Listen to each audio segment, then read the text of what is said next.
Hi, Gary Zacharias again with the Apologist bookshelf.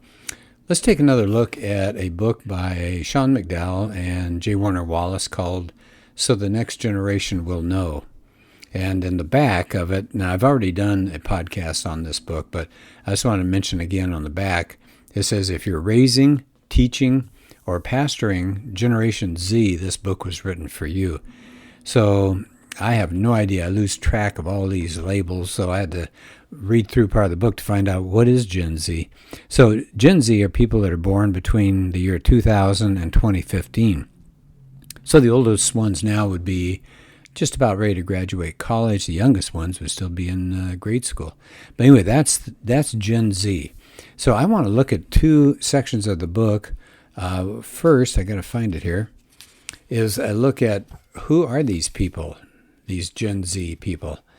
And it said researchers who have studied them list several important observations. So I wanted to share that, and then I want to look at one more thing today as well. So here's some of the characteristics of Gen Z people. Remember, we're talking about those born between 2000 and 2015. First is they're digital natives.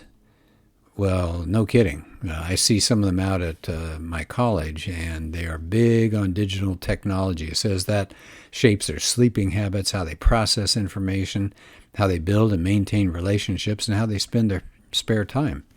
Now, that makes me cringe because I think it's a terrible way to live, but we got to know where they are. So that's one thing. That's where they are. They're digitally oriented. Number two, they're researchers. It says they're avid and skilled researchers. They know where to go across a variety of social media to find any kind of topic, and they can do so quickly.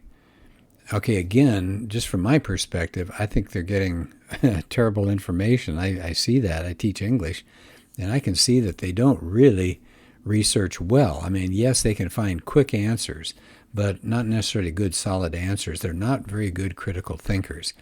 But that's just me. Okay, so let's come back here. Here's the third perspective. They're visual multitaskers.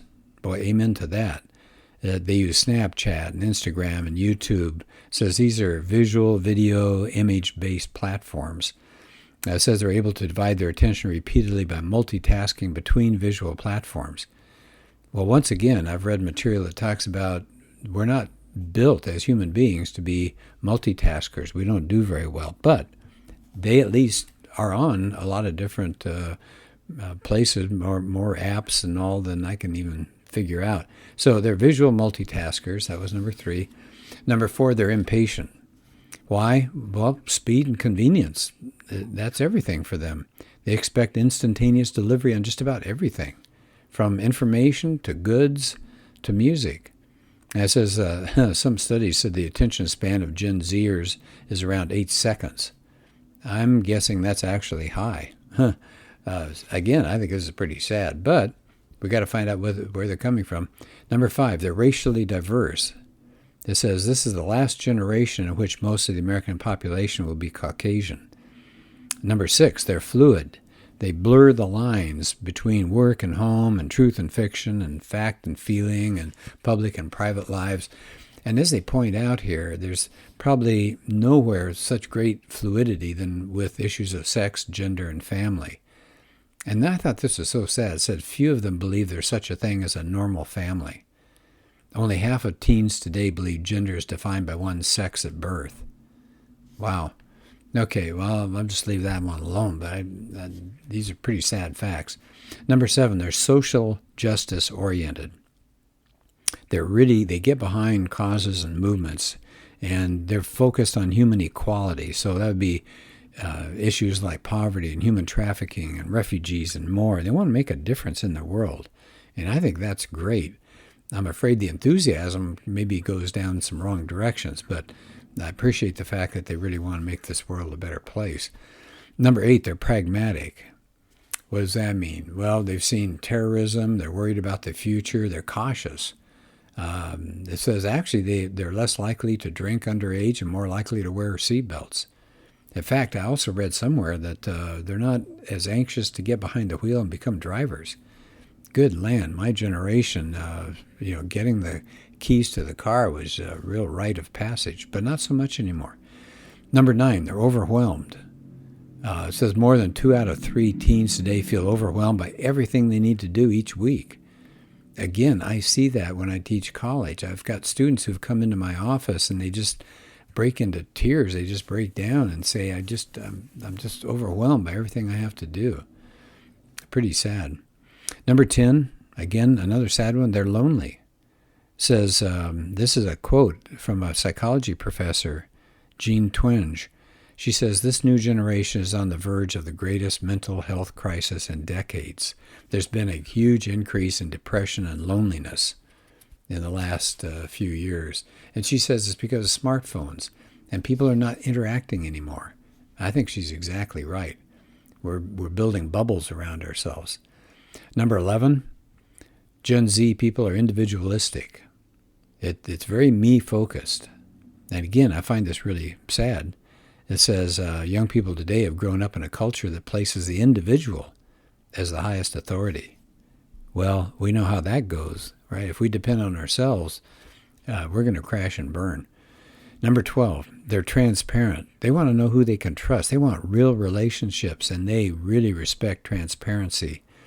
They're not very impressed with slick presentations or false personas. They can detect exaggerations or inaccuracies or people who are prideful.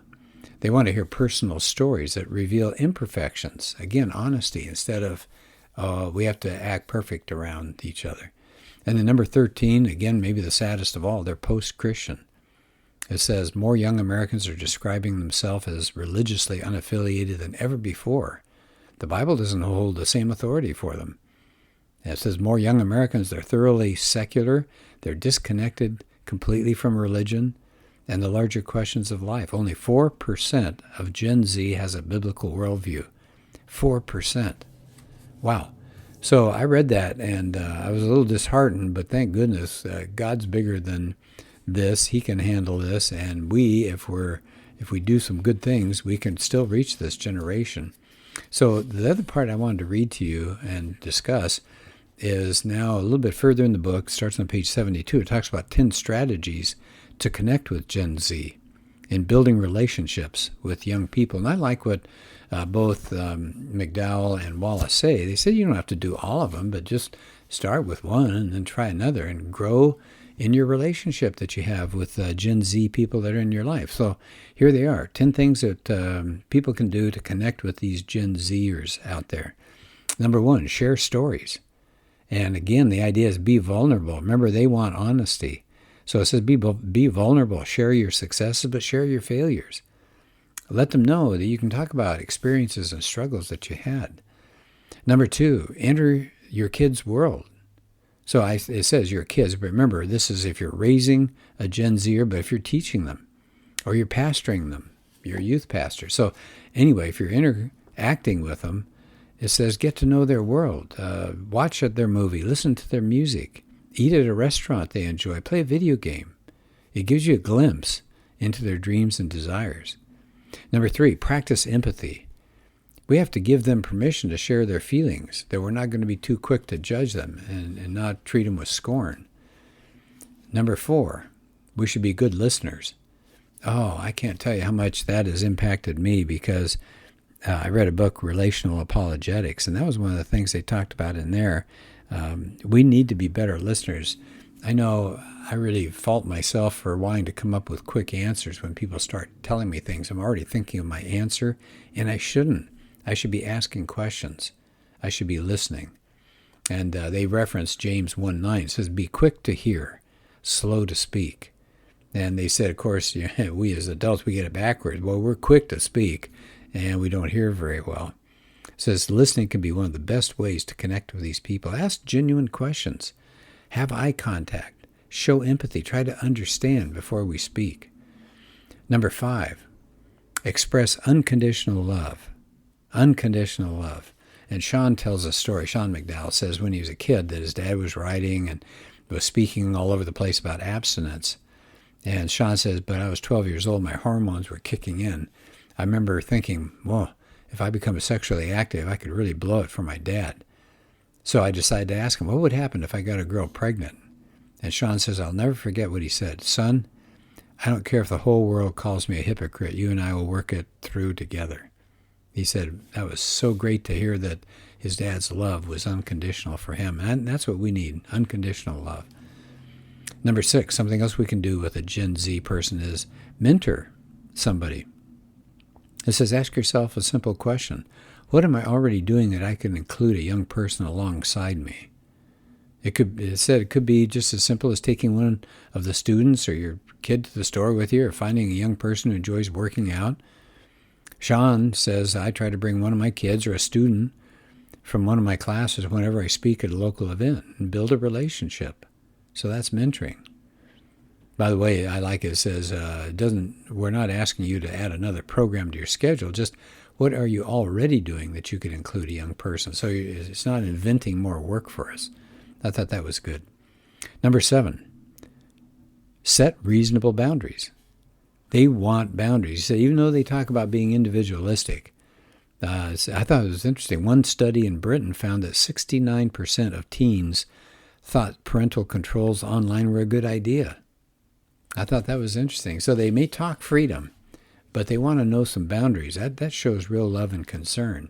It says we want to love them enough to protect them from harm. It says, of course, they're going to protest these boundaries, but we do need to help them have those boundaries. Number 8. This should probably be actually number 1, but that's fine. Here it is, number 8, pray. It says one way to show a young person you care is to pray for him or her. If you're counseling, they said, a young person, you're just in a conversation, ask if it's okay to pray for them. It says you might not have a solution, but it's easy to say, I'm not sure how to fix it either. Could I pray for you?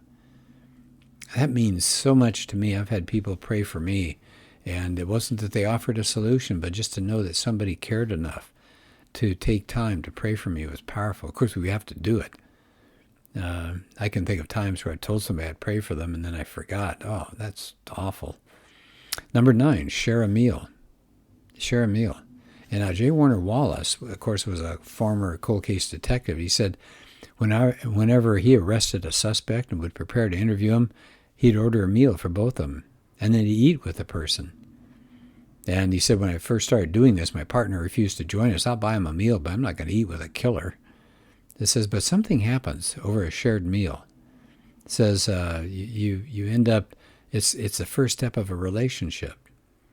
And Wallace says, my interviews following these meals were markedly different from the interviews that he conducted before he thought about the power of a shared meal.